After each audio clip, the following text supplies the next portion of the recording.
ओम शांति। अॼु जा महावाक्य आहिनि। हिकु ई पढ़ाई द्वारा पूज्य पद पाइण जो गुह्य रहस्य। हिकु ही पढ़ाई द्वारा पूज्य पद पाइण जो गुह्य रहस्य। 16/6/77 जा महावाक्य आहिनि। अॼु बाप दादा हर आत्मा जे पुरुषार्थ करण जे कर्म जी गति ऐं पुरुषार्थ अनुसार राज्य पद व पूज्य पद जी गति जो कि अति रमणीक ऐं गुह्य आहे उहो ॾिसनि पिया। बाबा जो ठहिण खां पोइ हाणे असां इहे ज्ञान छो था ॿुधूं? छो जी हाणे नई दुनिया अचण वारी आहे। हाणे पूरी सृष्टि में वापसि जेको ड्रामा रिपीट थियण वारो आहे, हुन ड्रामा में केरु केरु सतयुग में ईंदो, केरु केरु छा छा ठहींदो, उन जे लाइ बाबा जो इहे ज्ञान आहे न। त बाप दादा चवनि था कि मां हर आत्मा जी पुरुषार्थ करण जे कर्म जी गति ऐं पुरुषार्थ अनुसार राज्य पद पूज्य पद जी गति जो कि अति रमणीक ऐं गुह्य आहे उहो ॾिसनि पिया बाबा। जी पुरुषार्थ में नंबरवार आहिनि, उहो ई पद ऐं पूज्य में बि नंबर पद हूंदो आहे, नंबरवार हूंदा आहिनि। जो नंबर 1 श्रेष्ठ पुरुषार्थी आहे उन्हनि जो राज्य पद ऐं पूज्य पद अति श्रेष्ठ ऐं गुह्य रहस्य वारो हूंदो आहे। पूज्य त सभु ठाहींदा आहिनि। सृष्टि जे लाइ सभु पुरुषार्थी आत्मायूं परम पूज्य आहिनि। जो बि हाणे आत्मायूं पुरुषार्थ करे स्वयं खे परिवर्तन करनि थियूं त उहो पूज्य त ठहींदियूं, लेकिन नंबरवार हूंदियूं आहिनि। अष्ट रतन आहिनि, व 108 जी माला आहे, व 16,000 जी माला आहे, व 9 लख प्रजापद वारा आहिनि। लेकिन सभी कोई न कोई रूप में पूज्य अवश्य ठहींदा। हाणे ताईं बि अनेक अनगिनत सालिग्राम ठाहे करे पूजा कंदा आहिनि, लेकिन अनेक सालिग्राम रूप जी पूजा ऐं विशेष इष्ट देव जे मंदिर रूप जी पूजा, हुन में अंतर केतिरो हूंदो आहे उनखे ॼाणंदा आहियो न। सालिग्राम रूप में अनेकनि जी पूजा थींदी आहे ऐं अष्ट देव जे रूप में नामी ग्रामी कोई आत्मा जी पूजा थींदी आहे। सत जेका भक्ति मार्ग में हिकु शिव बाबा हुन सां गॾु ॾाढा सारा सालिग्राम ठाहींदा आहिनि न, मतिलबु जो बि आत्मायूं बाबा जे कार्य में मददगार आहिनि उन्हनि जी बि पूजा थींदी आहे शिव बाबा सां गॾु। लेकिन जो सर्वगुण संपन्न ठही करे 16 कला संपूर्ण ठही करे जॾहिं देवता ठहींदियूं, उन्हनि आत्माउनि जी पूजा सभिनि जी न थींदी आहे। नामी ग्रामी कोई आत्मा जी पूजा थींदी आहे। मतिलबु जेतिरियूं आत्मायूं बाबा सां गॾु मददगार आहिनि उन्हनि सभिनि जी पूजा न थींदी देव पद में। नामी ग्रामी कोई आत्मा जी पूजा थींदी। 16,000 जी माला बि कॾहिं कॾहिं सिमरण कंदा आहिनि। 108 जी माला अनेक बार सिमरण कंदा आहिनि। 16,000 जी माला बि कॾहिं कॾहिं सिमरण कंदा आहिनि ऐं 108 जी माला अनेक बार सिमरण कंदा आहिनि।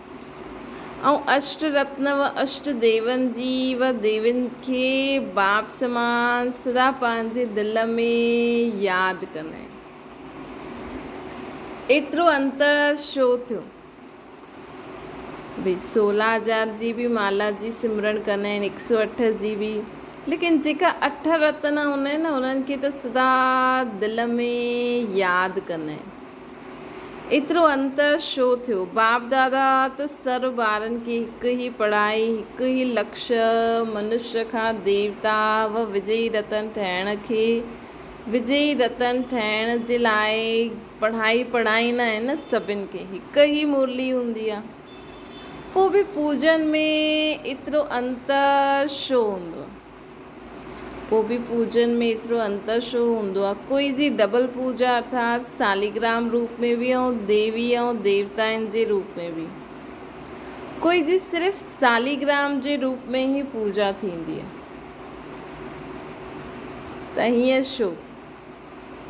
बाबा चवनि था मण कोई जी सिर्फ़ु सालीग्राम रूप में माला जे मणके जे रूप में पूजा थींदी आहे। इन जो छा रहस्य?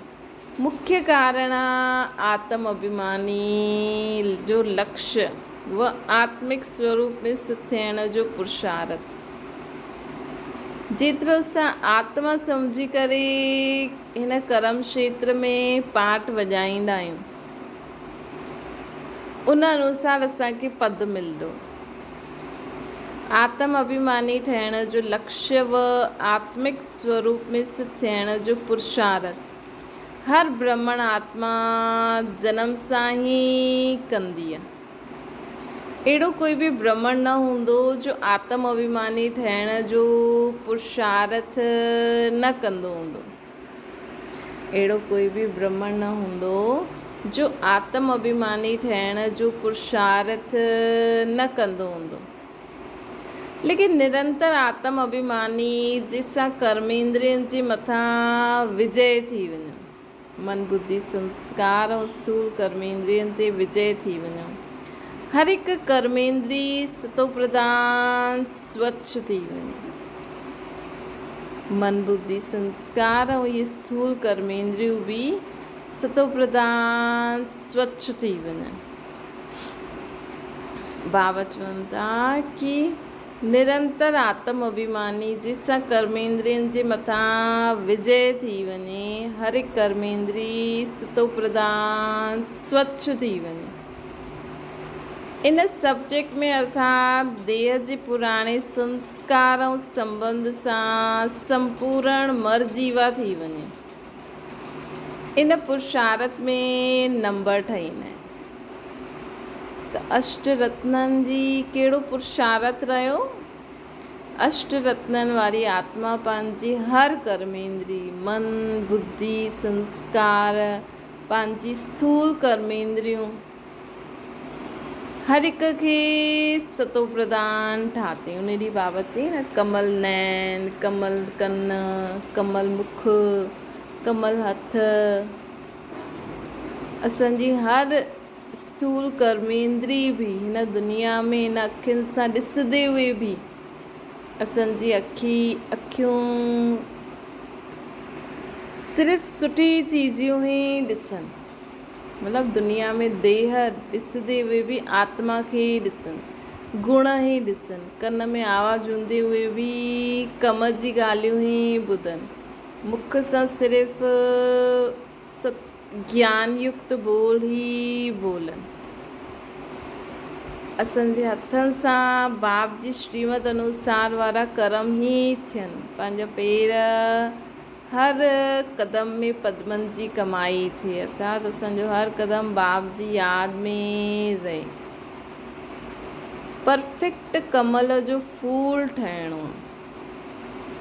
त असांजी हर कर्मेंद्री चाहे सूक्ष्म कर्मेंद्री चाहे स्थूल कर्मेंद्री सभु सतो प्रधान ठही वञनि। अहिड़ो असांखे छा करिणो आहे? पुरुषार्थ करिणो आहे। तॾहिं असां अष्ट रत्ननि में अची सघंदासीं।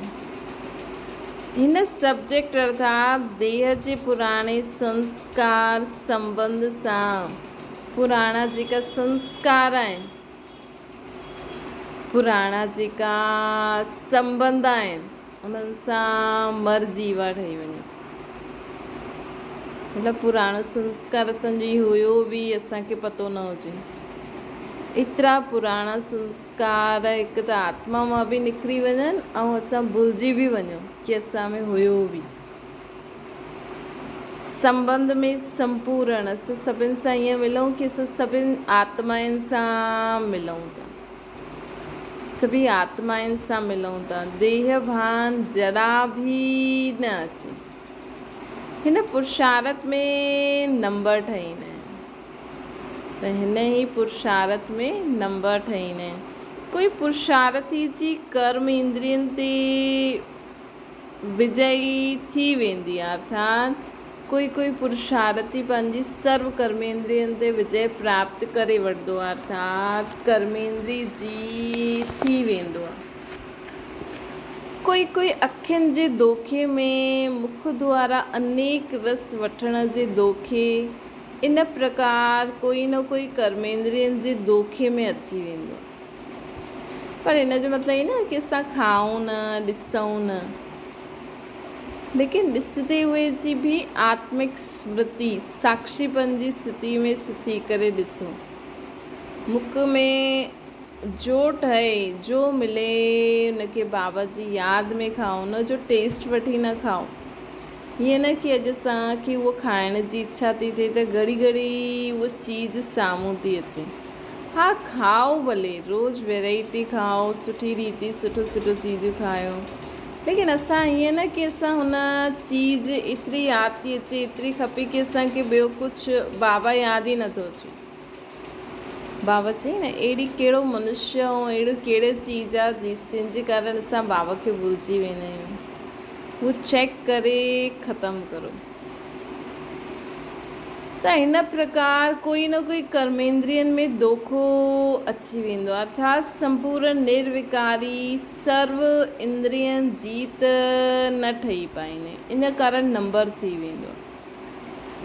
हिन कारण अहिड़ी कर्मेंद्रियनि ते हार खाइण वारा कमज़ोर पुरुषार्थनि जी ऊच ते ऊच बाप जे ॿार ठहिण जे कारण, ऊच बाप जी संग जे कारण, पढ़ाई ऐं पालना जे कारण विश्व जे अंदरि बाबा चवनि था कि अहिड़े इन कारण अहिड़ी कर्मेंद्रियनि ते हार खाइण वारा कमज़ोर पुरुषार्थनि जी ऊच ते ऊच बाप जे ॿार थियण जे कारण, ऊच बाप जे संग में रहण जे कारण, पढ़ाई पालना जे कारण, विश्व जे अंदरि श्रेष्ठ आत्माऊं थियण जे कारण आत्मा अर्थात सालीग्राम रूप में पूजा थींदी आहे।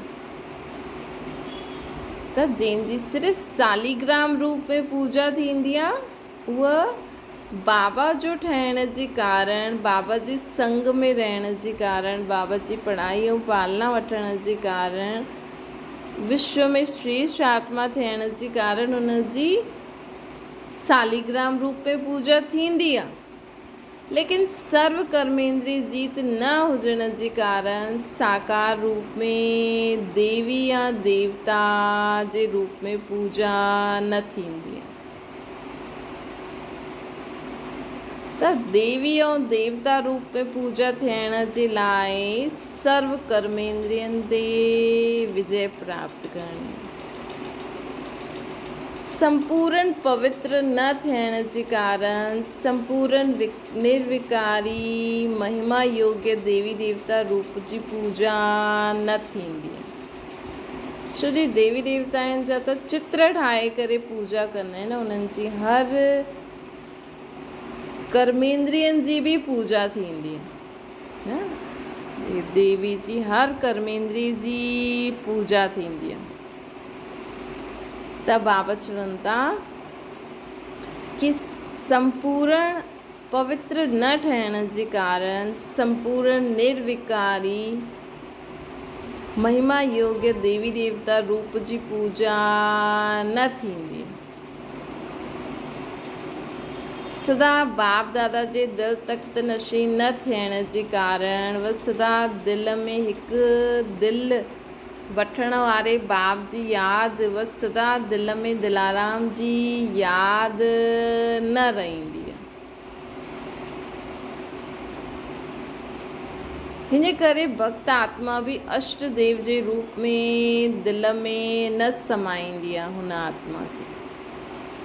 त भक्त आत्मा बि दिलि में कंहिं आत्मा खे समाईंदी जेकी परमात्मा जी शक्ति सां सर्व कर्मेंद्रियनि ते विजय प्राप्त कंदी। उनखे भक्त आत्मा बि पंहिंजे दिलि में समाए पाईंदी। निरंतर यादि न त सदा काल जो मंदिर रूप में यादगार बि न ठहींदो। अगरि असांजी निरंतर यादि हूंदी तॾहिं ई असांजो सदा काल मंदिर में यादगार बि हूंदो। त फ़र्क़ु पइजी वियो आहे न, सिंगल पूजा ऐं डबल पूजा में केतिरो अंतर रहियो। उहो प्रजा जो पूजन रूप, उहो राज्य पद प्राप्त करण जो पूजा जो रूप। निराकार रूप में पूजा मतलब प्रजा जे पूजन। हाणे असां शिव बाबा जे कार्य में मददगार त हिकु तरीक़े सां असां उन्हनि जी प्रजा ई आहियूं न, त प्रजा जो पूजन रूप ऐं राज्य पद प्राप्त करण वारो पूजा जो रूप, इन में अंतर आहे न। बाबा चवनि था इन में अंतर आहे न। विशेष देवताउनि जे हर कर्म जो पूजन थींदो आहे, ऐं कोई कोई देवताउनि जो रोज़ पूजन थींदो आहे, परंतु हर कर्म जो न थींदो आहे। कोई कोई जो पूजन कॾहिं कॾहिं विशेष निश्चित ॾींहंनि ते थींदो आहे। इन जो बि रहस्य आहे। पंहिंजे पाण खां पुछो कि असां कहिड़ा पूज्य ठाहींदा आहियूं। अगरि कोई बि सब्जेक्ट में विजयी न ठहिया हो त जीअं खंडित मूर्ति जो पूजन न थींदो आहे, पूज्य में साधारण पत्थर ठही वेंदा आहिनि, कोई मूल्य न रहंदो आहे। अगरि कोई बि सब्जेक्ट में संपूर्ण विजय न ठाहींदा आहिनि त परम पूज्य न ठही सघंदा आहिनि। पूज्य ठहींदा, गायन योग्य ठहींदा। गायन योग्य छो ठाहींदा आहिनि? त बाबा चवनि था अगरि कोई बि सब्जेक्ट में अगरि असां विजयी न थियासीं, ज्ञान योग धारणा सेवा में, त असां परम पूज्य न ठही सघंदासीं। पूज्य ठहींदासीं, गायन योग्य ठहींदासीं। गायन योग्य छो ठहींदासीं? छो जी बाप जा ॿार ठहिण जे कारण, बाप सां गॾु गॾु पाठ वॼाइण जे कारण, बाप जी महिमा जे गुणगान करण जे कारण, यथाशक्ति त्याग करण जे कारण, व यथाशक्ति यादि में रहण जे कारण असांजो बि गायन थींदो। पूजा कंहिंजी थींदी? जो हर कर्मेंद्रियनि ते जीत पाईंदो। उन में बि अगरि कोई आत्मा हर सब्जेक्ट में विजय न पाईंदी त उनखे परम पूज्य न चईंदासीं। बाबा चई न कोई कोई देवताउनि जी त रोज़ पूजा थींदी आहे, कंहिंजी हर कर्म जी पूजा थींदी आहे रोज़। कोई कोई खे विशेष ॾींहुं पूजंदा आहियूं। त इहे पूजन में बि ईअं अंतर छो आहे? छो जी कोई कोई आत्मा त जेकी सर्व कर्मेंद्रियनि ते विजय प्राप्त कंदी, उनजी हर कर्म जी पूजा थींदी। उनजी हर कर्म जी पूजा थींदी आहे।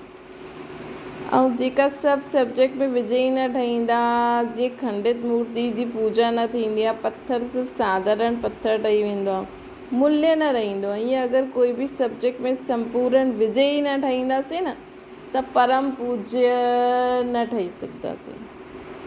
पूज्य ठहींदा, गायन योग्य ठहींदा। गायन योग्य छो ठहींदा?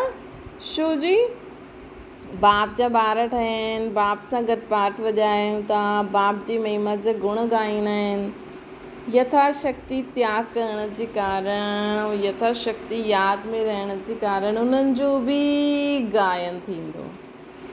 ऐं पूजन जो रहस्य आहे हिकु त पवित्रता जे कारण पूजा, ॿियो श्रेष्ठ आत्माउनि जे सर्वशक्तिवान बाप द्वारा जो शक्तियुनि जी धारणा कई आहे, उन शक्तियुनि जी बि भिन्न भिन्न रूप सां यादगार रूप में पूजा थींदी आहे। भक्ति मार्ग में थींदी आहे न, अलॻि अलॻि शक्ति जे रूप में अलॻि अलॻि पूजा थींदी आहे न। जीअं हनुमान जी, पवन पुत्र हनुमान, महावीरता जे कारण, गणेश जी विघ्न विनाशक जे कारण। त इहे जो असां अलॻि अलॻि शक्तियूं धारण कंदा आहियूं न, त हिकु त पूजन जो रहस्य आहे पवित्रता, असांजी हर कर्मेंद्री पवित्र हुजे। ॿियो श्रेष्ठ आत्माउनि जी सर्वशक्तिवान बाप द्वारा जो शक्तियूं धारण कंदा आहियूं असां, उन शक्तियुनि में बि भिन्न भिन्न रूप सां यादगार रूप में पूजा थींदी आहे। जीअं आत्मा विद्या अर्थात ज्ञान धारण करण जी शक्ति संपूर्ण रूप में धारणा कई अथई, त ज्ञान अर्थात नॉलेज जी शक्ति जो यादगार सरस्वती जे रूप में पूजंदा आहिनि हुनखे। त जीअं ज्ञान अगरि सुठी रीति, जीअं मम्मा ज्ञान सुठी रीति धारण करे धारणा कई, नॉलेज जी शक्ति धारण कई, त हिन करे मम्मा जो कहिड़ो रूप में पूजा थींदी आहे? सरस्वती जे रूप में। संहार करण जी शक्ति जो यादगार दुर्गा जे रूप में पूजा थींदी आहे। जो आत्मा संहार करे सघंदी आहे उन जो यादगार दुर्गा जे रूप में पूजा थींदी आहे। त अगरि असां बाबा खे यादि करे आसुरी शक्तियुनि ते विजय प्राप्त कंदा आहियूं, उनखे ख़तमु कंदा आहियूं, त असांजी पूजा कहिड़े रूप में थींदी? दुर्गा जे रूप में। ज्ञान धन ॾियण वारी अर्थात महादानी, सर्व खजाननि जे धन खे ॾियण वारी लक्ष्मी जे रूप में पूजा थींदी। अगरि ज्ञान धन दान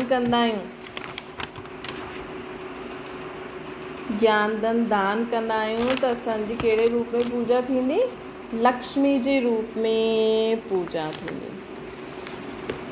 हर विघ्न ते विजय प्राप्त करणु, अगरि असां हर विघ्न ते विजय प्राप्त कंदा आहियूं त असांजी कहिड़े रूप में पूजा थींदी? विघ्न विनाशक गणेश जे रूप में पूजा थींदी।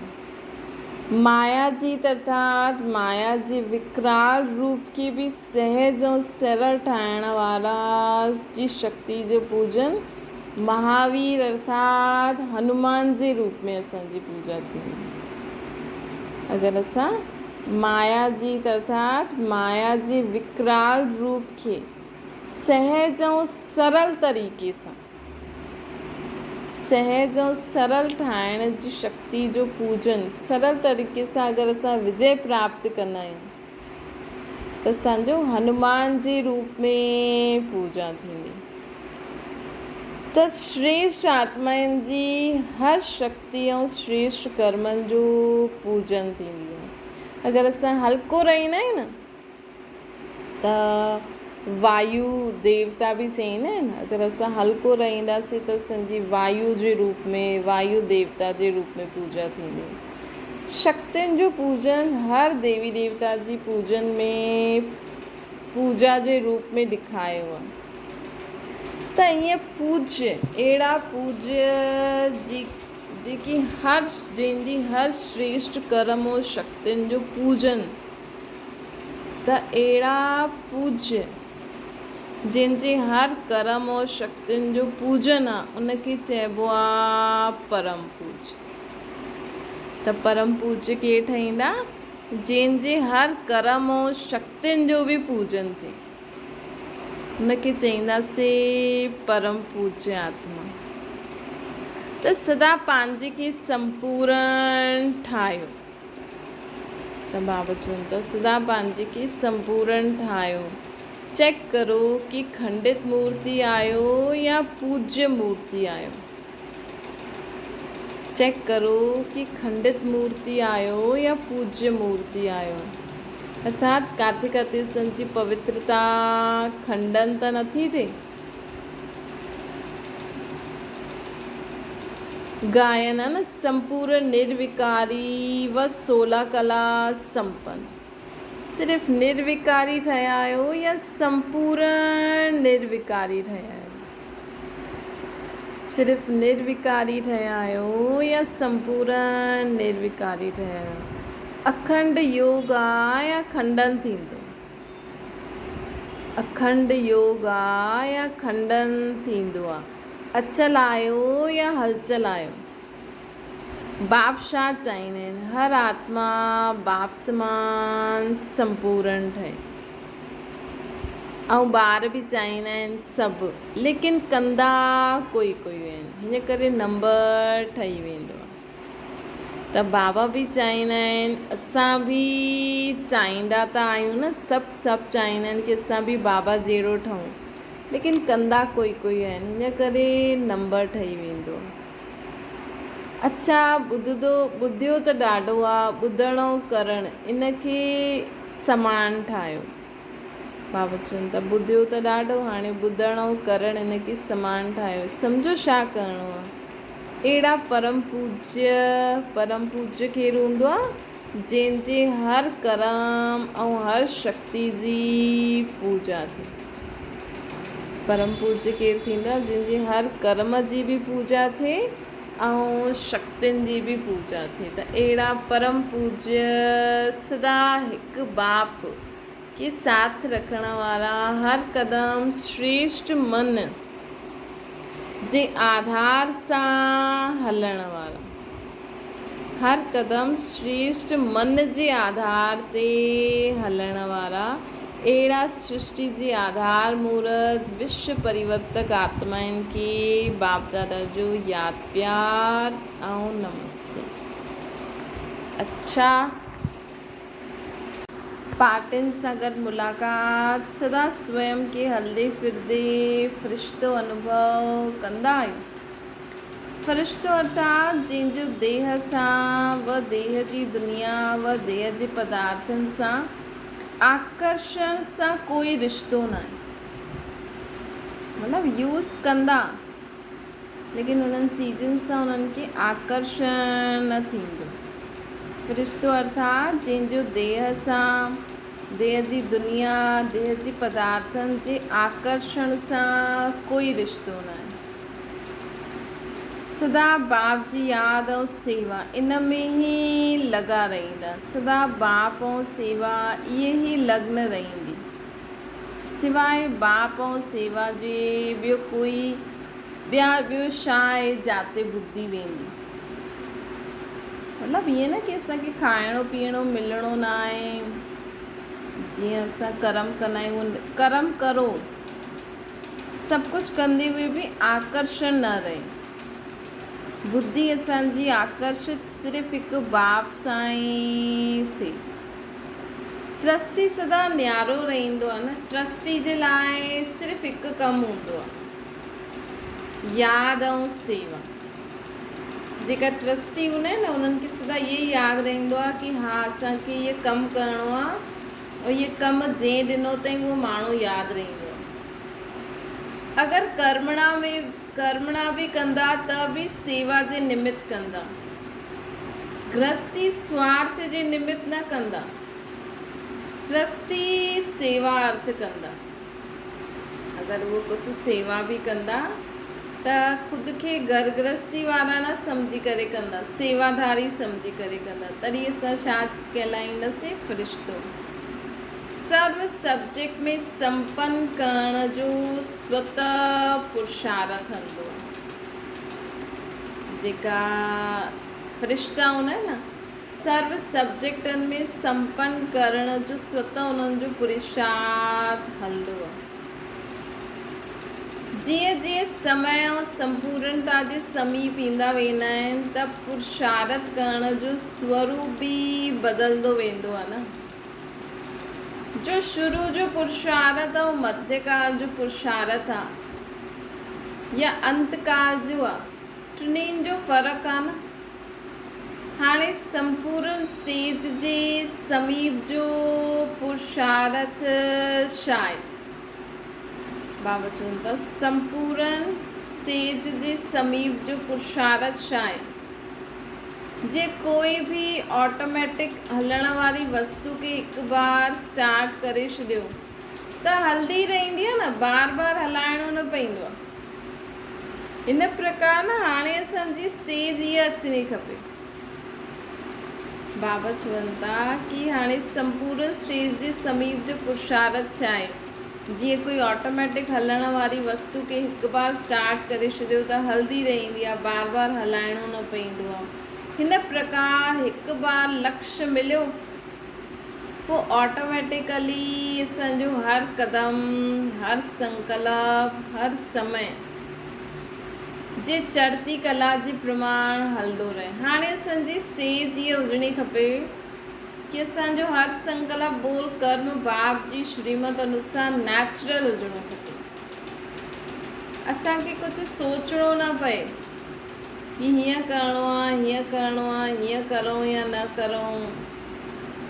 नेचुरल असांजी स्टेज हीअ हुजणी खपे कि असांजो हर संकल्प, बोल, कर्म बाप जी श्रीमत अनुसार हुजे। पुरुषार्थ त बाबा चवनि था हीअं अनुभव थींदो आहे पुरुषार्थ जी समृद्ध स्वरूप जी निशानी छा हूंदी अगरि असांजो पुरुषार्थ शक्तिशाली आहे त हुनजी निशानी छा आहे त के चई समय खां पहिरियों पहुची वेंदा समय खां पहिरियों पहुचण जो अनुभव सर्व सब्जेक्ट में थींदो आहे मतिलबु समय खां पहिरियों असां पंहिंजी स्थिति ते पहुची वञूं या कोई विशेष सब्जेक्ट में आहे सब सब्जेक्ट में समान मार्क्स आहिनि ज्ञान योग धारणा सेवा एडवांस वञण त सुठो आहे लेकिन सब सब्जेक्ट में एडवांटेजिस वठिणो आहे इहे बि ज़रूरी आहे लक्ष्य सुठो आहे ऐं लक्ष्य में परिवर्तन बि आहे त बाबा चवनि था कि हाणे सदा स्वयं खे बाप जे कार्य में व पंहिंजे कार्य में सहयोगी ठहण वारा सहयोगी समीप आत्मा सम्झंदा आहियो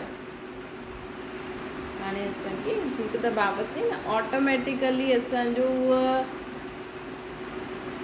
स्टेज अचणी खपे हर सब्जेक्ट में हाणे बाबा चवनि था सदा स्वयं की बाप जे कार्य व पंहिंजे कार्य में सहयोगी ठहण वारा सहयोगी समीप आत्मा सम्झंदा आहियो बाप जे कार्य में जो जेतिरो सहयोगी हूंदो आहे न त सहयोगी ही योगी बि ठही सघंदो आहे जेको सहयोगी आत्मा हूंदो बाबा सां गॾु वो योगी भी ठही सघंदो सहयोगी न त योगी भी न सहयोग ॾियण ऐं बाप जे कार्य जी यादि में रहण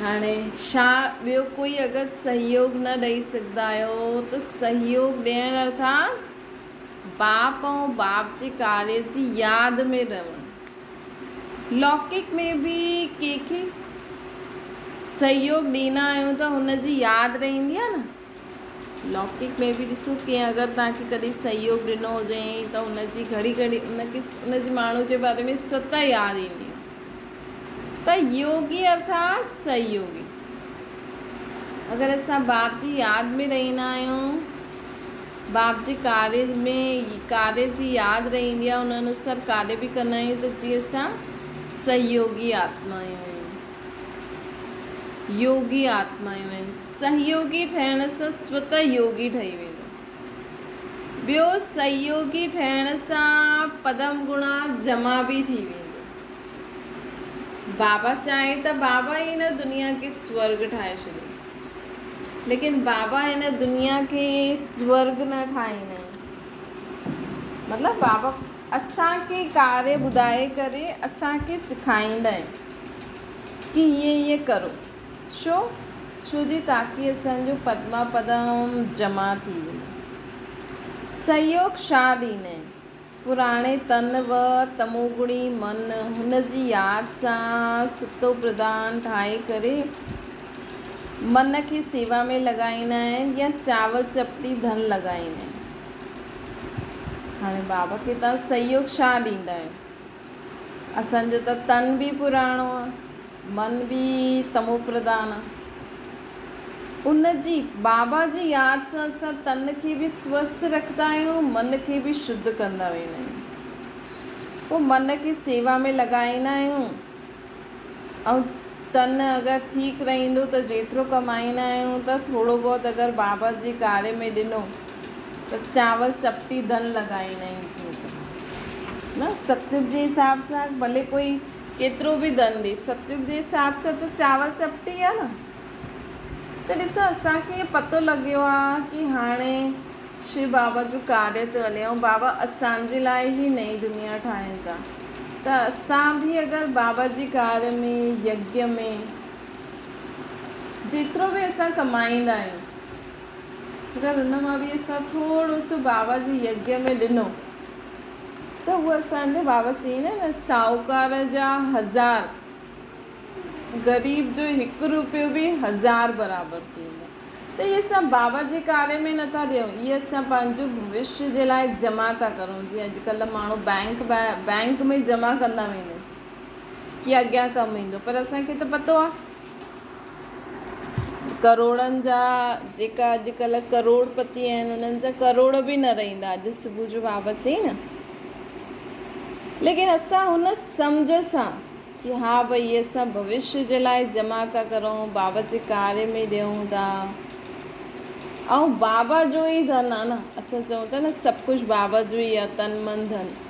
त बाबा ई चलो हिन घर में जेको धन अचे थो उहो बाबा जी जे कारण ई अचे थो। त जेतिरो धन बाबा जे ॿारनि जे लाइ घर जे लाइ खपे ओतिरो रखो, ऐं थोरो सो धन असां बाबा जे कार्य में लॻाए छॾूं। बाबा जे अहिड़ा सेंटर्स आहिनि, उते कुझु न कुझु ॾींदा। चलो ॿियो कुझु न, असां गुरुवार ॾींहुं भोग लॻंदो आहे, उन जे लाइ बि कुझु जेतिरो असां ॾेई सघंदा आहियूं हर बार ॾियूं, त उहो असांजो जमा थी वेंदो। त इहे बि बाबा जे कार्य में सहयोग ॾियणु थियो न, सहयोगी ठहिणु थियो न। त बाबा चवनि था ॾिसो ॿारनि वटि आहे छा, ऐं उन जे बदिरां असांजो पदम जमा थो थिए।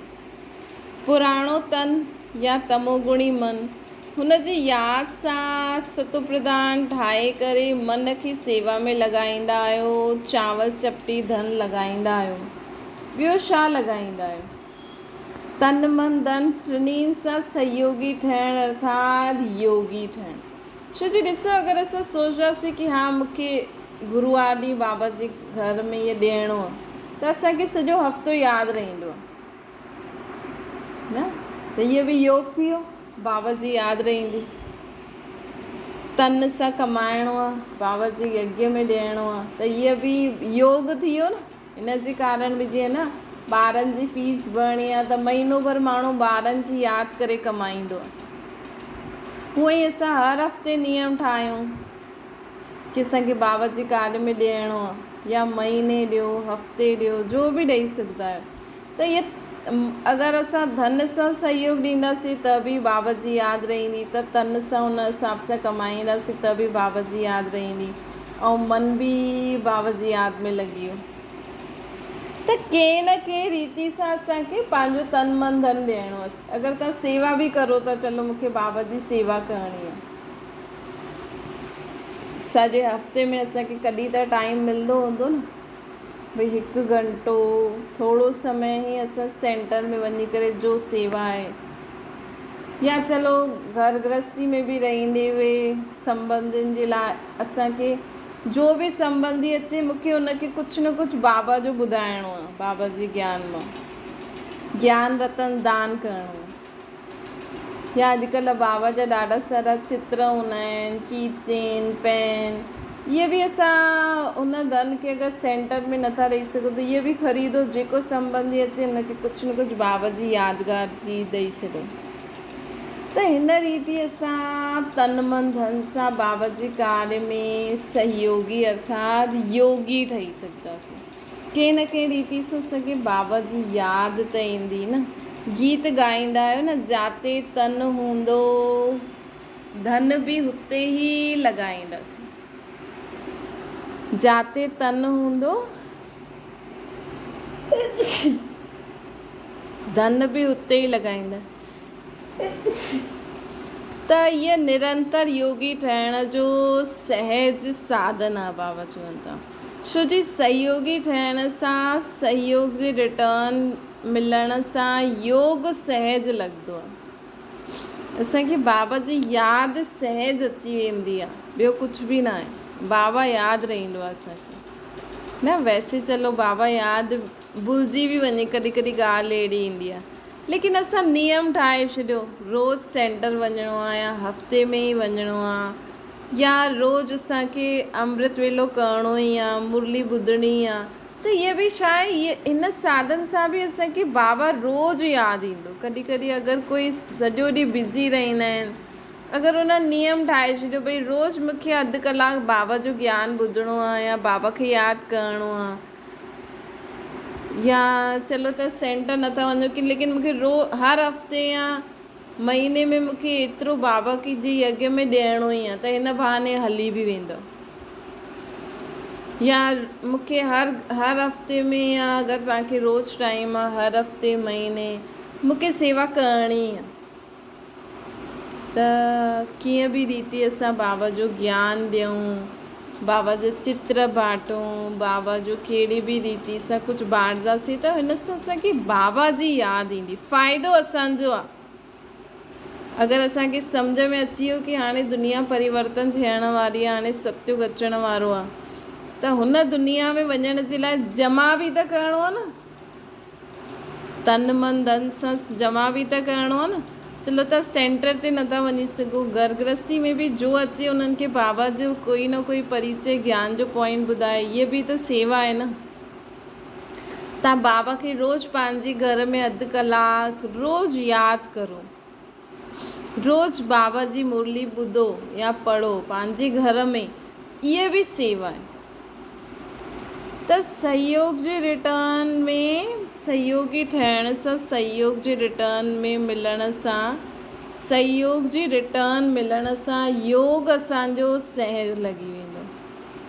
छो जी सहयोगी ठहिण सां, सहयोग जे रिटर्न में योग सहज लॻी वेंदो।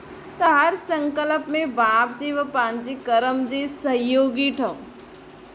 कीअं बि करे असांखे बाबा जे कार्य में कंहिं न कंहिं रीति जो सहयोगी ठहींदासीं त असांखे बाबा यादि ईंदो।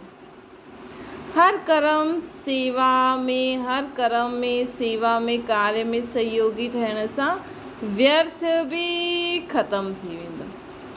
छो जी बाप जो कार्य समर्थ आहे, अहिड़ो सहयोगी तीव्र पुरुषार्थी ऑटोमेटिकली ठही वेंदो। सदा पंहिंजे खे निश्चय बुद्धि, निश्चिंत आत्मा अनुभव कंदा आहियो। जो निश्चय बुद्धि हूंदो वो निश्चिंत रहंदो, जो निश्चय बुद्धि हूंदो वो निश्चिंत रहंदो। अर्थात जंहिंखे बाबा जे मथां निश्चय हूंदो वो सदा निश्चिंत रहंदो। कहिड़े बि प्रकार जो चिंतन व चिंता न हूंदी, छा थींदो, छो थियो, ईअं न थिया, इहे व्यर्थ चिंतन आहे। निश्चय बुद्धि, निश्चिंत ऐं व्यर्थ चिंतन न कंदा। जेका निश्चय बुद्धि आहे न वो निश्चिंत रहंदा सदा, उन्हनि जो व्यर्थ चिंतन न हलंदो, छा थींदो, कीअं थींदो, एॾी देरि थी वई, उन्हनि खे लॻंदो चलो देरि बि थी वई त हिन में बि कल्याण। सदा स्वचिंतन में रहण वारा, स्वस्थिति में रहण सां परिस्थिति ते विजय प्राप्त कंदा आहिनि। सदा अगरि असां स्वचिंतन में रहंदासीं, स्वस्थिति में रहण सां परिस्थिति ते विजय प्राप्त थी वेंदी। हिन ॾींहुं बाबा चई न, स्वचिंतन ऐं शुभ चिंतन कॾहिं करे सघंदासीं असां, जॾहिं असां साक्षी रहंदासीं। साक्षी स्थिति ॾाढी सुठी स्थिति हूंदी आहे, हुन सां ॾाढो फ़ाइदो मिलंदो आहे। साक्षी स्थिति सां असां बाबा सां गॾु बि रही सघंदा आहियूं, स्वचिंतन बि करे सघंदा आहियूं, शुभ चिंतन बि करे सघंदा आहियूं, सदा हर्षित भी रही सकता आहियूं। ॿिए तरफ़ आई हुई परिस्थिति खे स्वीकार छो कंदा आहियूं? असां ख़ुदि पंहिंजी स्वस्थिति में रहूं त ॿिए तरफ़ वारी आई हुई परिस्थिति असांखे छा कंदी? परिस्थिति खे किनारो करो त स्वचिंतन में रहंदा। न ॻाल्हियूं त ईंदी रहंदियूं आहिनि, ॻाल्हियुनि खे छा कंदासीं? ॿियो जो स्वचिंतन में स्थित रहंदो न, उहो सदा सुख जे सागर में समायल उहो रहंदो।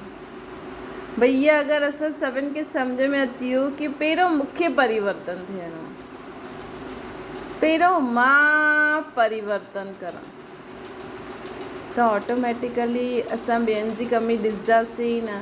अगरि साम्हूं वारो रोज़ु क्रोध थो करे, रोज़ु परेशान थो करे, रोज़ु चिल्लाए थो, त पहिरियों मां ई परिवर्तन थी वञा, मां ई शांत थी वञा, मां ई समाइण जी शक्ति धारण करे वठां, मां ई सहन करण जी शक्ति धारण करे छॾां न। अगरि मां सहन शक्ति, समाइण जी शक्ति धारण कई, शुभ चिंतक मां ठही हुयमि, त मां पंहिंजी शुभ भावना, शुभकामना, शुभ चिंतन सां पंहिंजी सहन शक्ति, समाइण, शांत रहण जी शक्ति सां साम्हूं वारे खे बि शांत करे सघंदी आहियां। त स्वचिंतन में स्थित रहंदो आहे, उहो सदा सुख जी सागर में समायल उहो रहंदो आहे। सुख जे सागर में समायल उहा आहियो न। जॾहिं बाप सुख जो सागर आहे त ॿार मास्टर सुख जा सागर थिया न। संकल्प में भी दुख जी लहर ईंदी आहे कि सदा सुखी रहंदा। संकल्प में भी दुख जी लहर ईंदी आहे या सदा सुखी रहंदा। सुख जे सागर में जा मास्टर, सुख जे सागर जा मास्टर बाबा चवनि था, सुख जे सागर जा मास्टर, उन में दुख त अची न सघंदो आहे, है न। सदा यादि कंदा करो कि मां सुख जे सागर जो मास्टर आहियां। बाबा छा चवंदा आहिनि? बाबा सुख जो सागर आहे, असां मास्टर सुखी आत्मा आहियूं। ॿार मास्टर सुख जा सागर आहिनि न। त मां सुख जे सागर जो मास्टर, त मूंखे दुख छो? चेक करो असांखे कॾहिं बि जीवन में कंहिं कंहिं ॻाल्हि जे कारण अञा ताईं दुख थींदो आहे। उन ॾींहुं बि बाबा चई न, असांखे अहिड़ी स्थिति ठाहिणी आहे कि असांखे दुख जो अविद्या थी वञे। असांजे जीवन में दुख शब्द ई ख़तम थी वञे।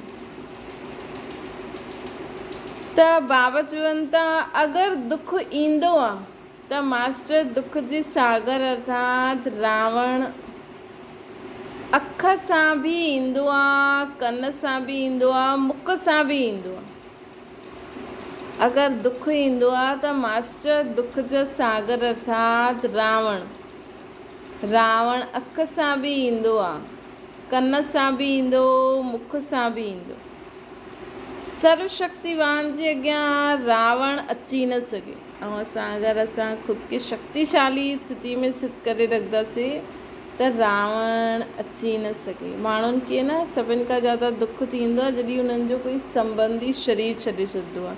छो जी इहा हिकु अहिड़ी सच्चाई आहे, भई कोई चीज़ टुटी पए, ख़राब थी वञे त उन जहिड़ो माण्हू ॿियो बि वठी अचे। लेकिन अगरि हिकु आत्मा पंहिंजो शरीर छॾंदी आहे त हुन संबंध सां त उहा आत्मा हुन शरीर द्वारा त असां सां हाणे न मिलंदी न, 5000 साल पोइ मिलंदी। त इहो थोरो एक्सेप्ट करण में कई माण्हुनि खे समय लॻंदो आहे। उन्हनि खे लॻंदो आहे जो पंहिंजी बुद्धि खे ॿिए जॻह टिकाए नथा पाइनि। उन्हनि खे लॻंदो जो ॿिए कंहिंखे हुन संबंध सां स्वीकार नथा करे सघनि न।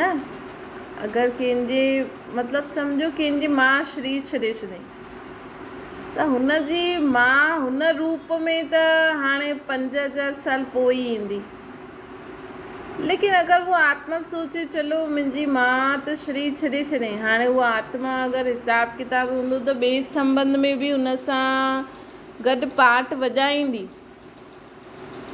लेकिन उहा आत्मा मां जहिड़ो शरीर त न खणी ईंदी न हाणे। लेकिन असां सोचो न, हाणे परमात्मा ई मुंहिंजी मां आहे। असांखे त चईंदा न ब्रह्मा बाबा असांजी मां आहे। चलो असां अज्ञानियुनि खे ॿुधाईंदा कि परमात्मा तव्हांजी मां आहे, या जेके उहो मञंदा आहिनि उनखे मां जे रूप में मञो। त इहो थोरो कई माण्हुनि खे स्वीकार करण में समय लॻंदो। त ॿियो कहिड़ो दुख आहे? अखनि सां बि बाबा चईंदा आहिनि सर्वशक्तिवान जे अॻियां रावण अची सघंदो आहे। त कहिड़े बि प्रकार जो दुख अगरि असां सां गॾु बाबा हूंदा न त असांखे कहिड़े बि प्रकार जो दुख न ईंदो। ऐं सभिनि खां ज़्यादा सम्झो कोई शरीर छॾण जे कारण माण्हू खे दुख थिए बि थो, त अगरि असांजो आत्मिक पाठ पको हूंदो न त असांखे हुन जो बि दुख न थींदो कि उहो त आत्मा मुंहिंजो भाउ हुई, उहा आत्मा हाणे पंहिंजो हिकु शरीर छॾे ॿियो वठणु वई बसि न। ईअं असां सोचंदासीं न मुंहिंजो माउ, मुंहिंजो पीउ, मुंहिंजो भाउ, मुंहिंजो फलानो फलानो, त दुखु थींदो आहे। अगरि असां सोचूं उहा आत्मा हुई, हिकु शरीर छॾे ॿियो वठी, हाणे असां छा करूं, असां कमु करूं था, उहो जॾहिं अचिणो हूंदो अची वेंदी उहा आत्मा ॿियो शरीर वठी। बाप जी यादि सभिनि खां वॾी सेफ्टी आहे। बाबा जी यादि ई सभिनि खां वॾी सेफ्टी आहे। सभिनि खां सेफ्टी कवच कहिड़ो आहे? माण्हू कोई भूकंप अचे या कुझु बि अहिड़ो थिए, बॉम्ब आदि फटनि था त किथे किथे लिकी पईंदा आहिनि। भूकंप ईंदा त फटाफट लही वेंदा, बॉम्ब्स फिटी कंदा आहिनि त हेठि ग्राउंड अंडरग्राउंड थी वेंदा आहिनि। लेकिन बाबा चवनि था हिन दुनिया में सभिनि खां वॾी सेफ्टी स्थान कहिड़ो आहे? तव्हां किथे बि रहो लेकिन सदा बाप जी यादि में रहो। जो माया वो विघ्न सां कॾहिं धोखो न खाईंदो आहे, उहो सदा ईअं ॾेखारी ॾींदो आहे जीअं दुनिया सां न्यारो ऐं परमात्मा जो प्यारो आहे। त कमल फूल समान रहंदो आहियो, कमल फूल समान रहंदा आहियो कि कीचड़ जे छोटे छीटा पइजंदा आहिनि। कमल फूल समान रहंदा आहियो कि कीचड़ जा छीटा पईंदा आहिनि। अगरि असां माया जे धोखे सां मुक्त आहियूं न, बाबा चई न सभिनि खां सेफ्टी जो साधन आहे बाबा जी यादि। त माया वो विघ्ननि जे धोखे सां अगरि असां बचियल आहियूं, इहे बचण जो साधन आहे, त सदा न्यारा प्यारा रहंदासीं। त कमल पुष्प समान रहंदा आहियो कि कीचड़ जे छीटे पइजी वेंदा आहिनि। अगरि श्रीमत ते हर कदम उठायो त सदा कमल पुष्प समान रहंदा। अगरि असां श्रीमत ते ही, बाबा जी ही श्रीमत ते हर कदम उठाईंदासीं, जो बाबा चवनि था उअं ई कंदा हलंदासीं, त असां सदा कमल पुष्प समान रहंदासीं। मनमत मिक्स थियण सां सदा कमल समान न रही सघंदा। संसार सागर जी कोई लहरुनि जो प्रभाव पड़णु अर्थात पाणी जो छीटा पड़णु। असां कमल जे फूल ते अगरि संसार सागर जी कोई बि लहर जो प्रभाव आयो, सम्झो दुनिया में किथे बि दुख थो थिए, अगरि असांखे दुख जी फीलिंग आई त सम्झो छीटा लॻी आहे। कमल जे फूल खे कीचड़ जा छीटा लॻी आहे। थोरो सो बि दुख जी फीलिंग आई, थोरो सो बि विकार बुराई कमी कमज़ोरियुनि जे वश थी वियासीं असां, त सम्झो छीटा लॻी आहे। सदैव संगम युग जो श्रेष्ठ खज़ानो आहे अतींद्र सुख। अहिड़े खज़ाने जी प्राप्ति जो अनुभव कंदा आहियो? अतींद्र सुख जो खज़ानो प्राप्त आहे। खज़ानो मिलियो हुयो, खोई छो वेंदो आहे? पहिरियों केरु ॾे? अटेंशन। त असांखे जो खज़ानो मिलियो आहे बाबा सां, इहा गुम न थिए, हिन जे लाइ अटेंशन ॾियणो आहे। अटेंशन कमु करणु अर्थात पंहिंजी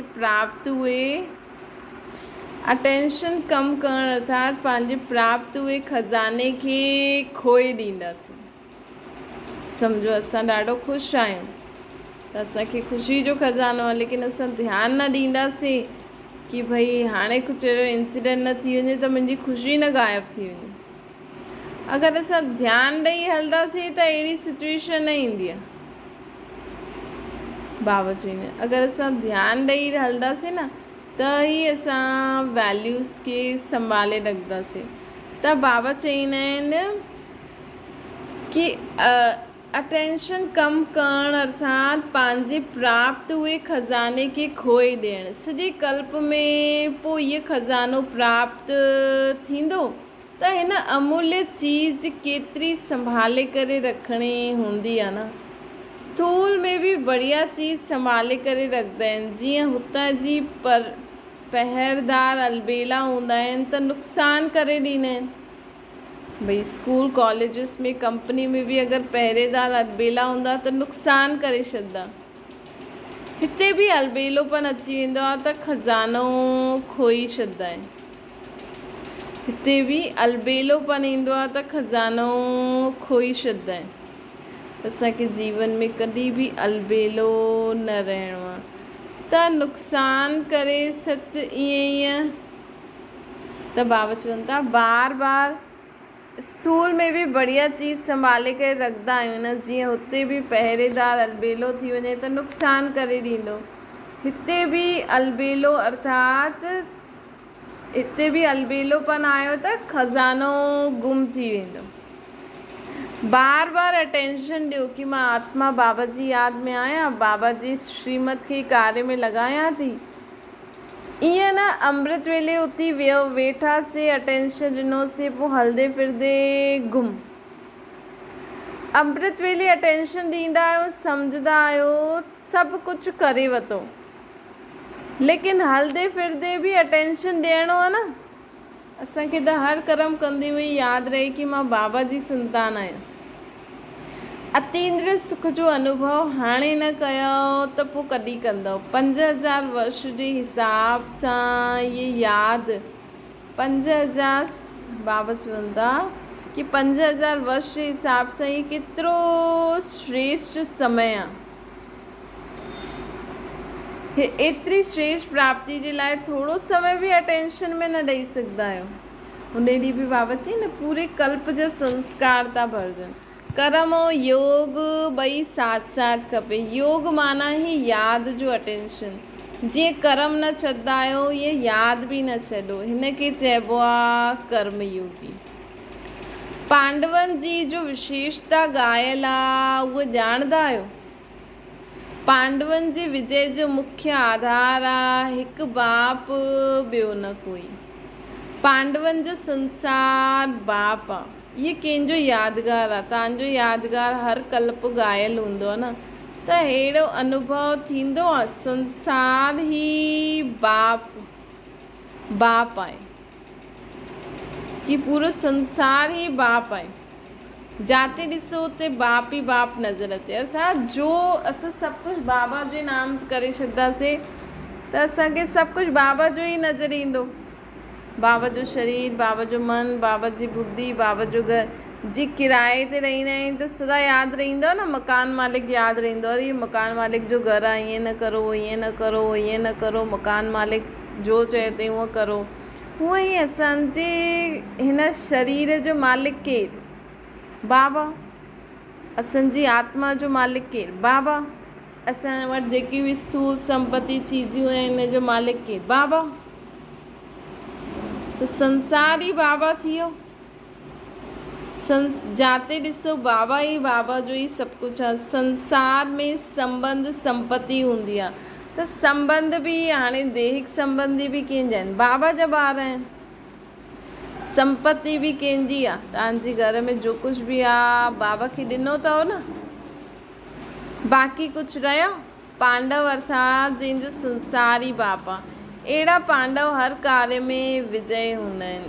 थींदा या न ये सवाल न उठंदो आहे। कर्म करण खां पहिरियों का संकल्प उठंदो आहे, थींदो या न थींदो। लेकिन असांखे सिधा पॉज़िटिव छा संकल्प ठाहिणो आहे कि थियल ई आहे, थींदो बि या न, लेकिन ये त थियल ई आहे।